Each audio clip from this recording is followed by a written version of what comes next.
When you look at communication styles, it's important to understand what they are, right? The climate that it is. It's important to understand the closed down sequence that it creates when it's not healthy. And when it's not healthy, we have to understand how to put safe boundaries in place.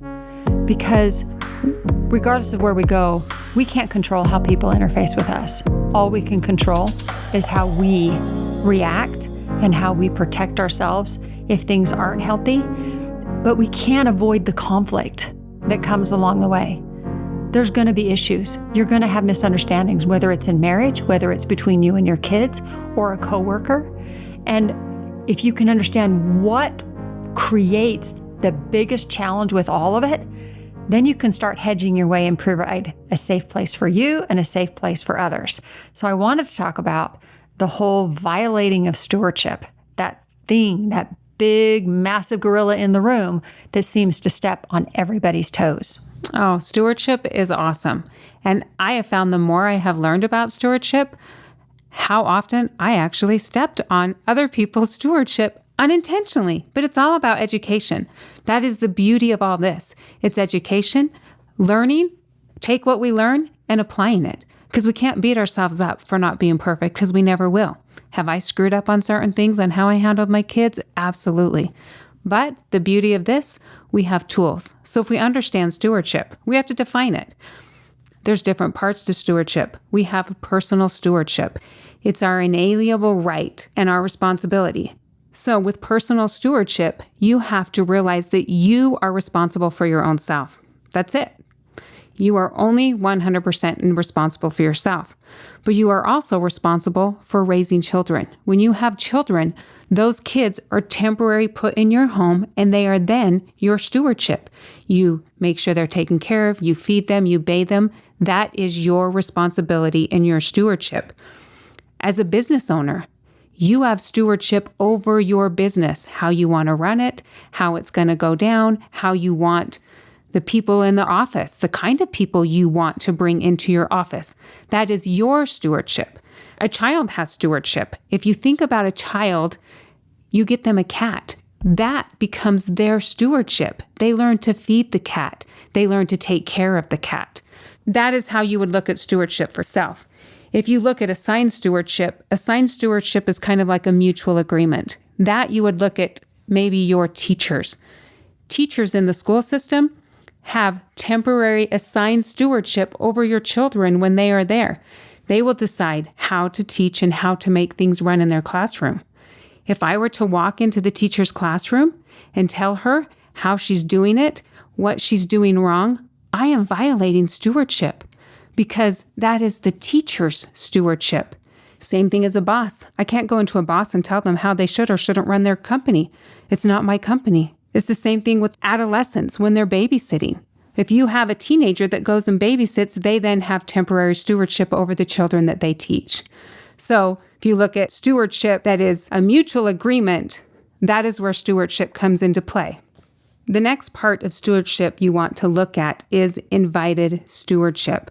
That might be stewardship in the community, where you have been asked by the community to go in and help with something, and you do your part to make that happen, but you have been invited to do that. That might be a child is in cleaning their room, and they may ask their big sister to come and help them. They are inviting them and giving them stewardship because really the room is the child's. They're going to clean their room, and that is their responsibility, but they can invite you in. I look at that like an invited stewardship. Sometimes with my husband, he is a boss of his own company. And sometimes I like to get my feet in there and tell him how he should or should not run his business. And sometimes he looks at me and says, "What are you doing?" Yeah, like that's going to fly. It's not going to fly. The times that he comes and he asks me, then he's invited me to share how I think a company or a business or my preference of how something should be done. But I had to learn to not overstep my boundaries with him because I was violating his stewardship. I was robbing him of that. The other part of stewardship that we have to recognize that is there, it's stewardship of life or death. If you see a child that is running out in the road, that may not be your child, but you're not going to say, "Oh, That's not my kids, not my stewardship. You have a responsibility if it's a life or death thing, to help somebody. You are going to run out and save that child that is in the road or that person that might be drowning. That is your stewardship. Another part of stewardship is just the gift of giving with no thought in return. You may see a neighbor that might be struggling and you just want to go help them and take them a fruit basket because they've been out working all day in the road. You're just giving them a gift, but you're expecting nothing in return. I think if we recognize where stewardship is and define them, that will solve so many disagreements and arguments that you might have where you work, in your home, because a lot of people violate stewardship and probably don't even realize they're violating it. Right. But not only stewardship, I mean, you've got simply just the expectations, the unspoken expectations we put on people. I remember expecting and thinking Rob was going to be home at a certain time by the end of the day, and I would gear up all my emotions, and I would take care of the kids, and he's supposed to be home at 6:30 because the store closes at 6, and that gives him 30 minutes to drive home, and 6:30 comes around and dinner's on the table, and he's not there, and I'm out of energy, and he walks in the door, and I'm at 7:15, and I'm frustrated and irritated, and because I put an expectation of when he was going to be there. You know, was it his stewardship to be at work until work was closed? Absolutely. But I expected that it didn't matter. He should be home, not knowing that 5 minutes before the store was to close, a client walked in. It's not like he can say, oh, sorry, not going to serve you. Got to leave in 5 minutes because my wife is going to be out of energy and ready for me to help with the kids, you know?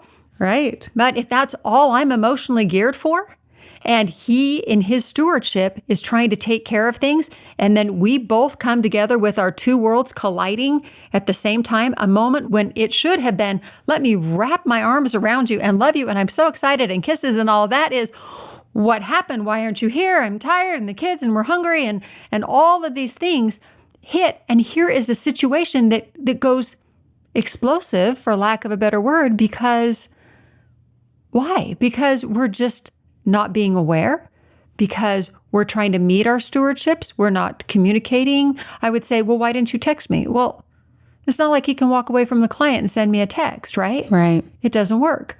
But those were some of the conflicts that we had. You know, then if he were to come home and say, well, why is the house a mess? Well, why isn't the dinner on the table? I'm hungry. What happened? Are you sitting home watching, whatever movies all day and eating ice cream? Because he's tired and now home, and if he has a set of expectations on me, that's not going to fly in my world, and I'm going to get defensive. And again, for no ill intent, right? It's not like here I get up and say, man, what can I do to make my sweetie's life miserable, right? That's not what you want. And nobody really does that. No, I think some might, but we're going to give them the benefit of the doubt. No, and Rob was amazing. The thing about relationships, and the communication patterns that are so important is it's kind of like living a life walking up a downward escalator. If you've ever been half crazy enough to try and run up a down escalator, it's a lot of work because the escalator is coming down and you're working really hard, right? Well, if you get on the escalator and you're both on it and you're both walking up, keeping pace with this moving stair as it comes down, you'll stay pretty much in the same place. But it takes effort, right? Right. Because it's headed somewhere. Well, in our relationships, if we aren't constantly working in that upward walking motion to make it better, the minute one or the other stops, we're going to end up down somewhere we really don't want to be. And it's usually one conflict after another that's unresolved or unspoken. We're just expected. And we just don't know because nobody told us. I think that when we have expectations, usually our expectations are things that nobody even realizes are there. If you think about an expectation, since you brought this up, if you were to list all the things that you wanted in a husband or a wife when you got married, you would have a huge list, right? You meet a person, you're like, this is it. I've married the person I love, and it's going to be awesome. Well, slowly, day by day, they might break or hurt an expectation you had. They had no idea was going to happen. But guess what? because you already have that expectation, you're already projecting on them what they should be doing, and they have no idea it's even happening. And that expectation is a violation of stewardship. I cannot put an expectation on you that you don't know about and have not agreed to. It's a mutual agreement that you have between each other of how you're going to do things. Right. And without an agreement, you're just controlling. And that controlling will never work. And eventually someone will lose. And sadly, it's usually the relationship. And long enough, we'll end up in divorce. Or they'll stay together forever and be miserable, which is not what anybody wants. And really, that used to be a pattern back when it wasn't okay to divorce. It was a sin to divorce, right? That's kind of the cultural, life as it was back in the Leave It to Beaver days of movie watching and all that, when everything was perfect. But you cannot violate principles and expect there to be a win for both. Someone will lose. So as we understand communication patterns and we look at how the mind works and we look at how beliefs are formed, we walk into situations, we learn to distrust our instincts because we try to understand something. And if somebody isn't honest with us about what it is, they don't want to look bad, whatever the reason. But if they're not honest with us and we then second guess who we are, somewhere in all of this, wherever we are on the closed down sequence, we have to find that place, become very aware of ourselves and our self-talk, so that as we understand the self-talk that's feeding us, we can start arresting it and put new alerts so that we can then take the awarenesses, set new patterns, new beliefs, new hypotheses, maybe. Or when we find ourselves actually in conflict, maybe look at each other and say, hey, you know what?